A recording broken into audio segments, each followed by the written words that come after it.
Hello everyone and welcome back to another easy keto recipe. We've got cream cheese and bacon egg crepes and I made 4 of them with this recipe. Here's what you will need. You'll need eggs, bacon, cream cheese, real butter, olive oil for cooking, pink salt and pepper, a small fry pan for the crepes and a larger one for the bacon. I just don't have a photo there.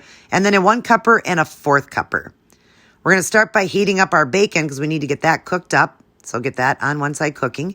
And then the 4th cupper there, I'm just showing you how 1 egg fits into a 4th cup. You're going to use it for pouring. I'll show you.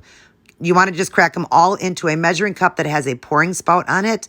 And then add pink salt and pepper and stir it well. You'll see the picture here. And then go to your little small fry pan and you want to add 1 tablespoon to each crepe. So you're going to do it for each one. Add a tablespoon of the olive oil. Take the 4th cupper from your 1 cup of egg mixture and pour it in. And pour it into your pan. It cooks really fast. Once one side is cooked, flip it over to the other, and then go ahead and pour it out onto your plate. And you'll see they're nice and thin. You need thin crepes.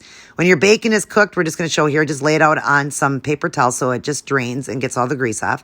Then we're going to dress up the crepes. We're going to use 1 ounce for each crepe. And you see I just cut it in half. I cut 1 ounce off and cut that in half, laid it across the crepe. And then I also put 1 slice of bacon on it and then rolled it up and you'll see the pic right here. Now, crepes can be done so many different ways. And I know a lot of people understand that crepes usually are sweet. And I'm going to try to come up with a sweet one for keto. But this one here is a great recipe to be able to have eggs and do it in a very thin crepe style. And these were so delicious. So try it out any way you want, like a shredded cheese, a ricotta cheese, however you want. I liked it with the cream cheese. Always remember to keep it keto.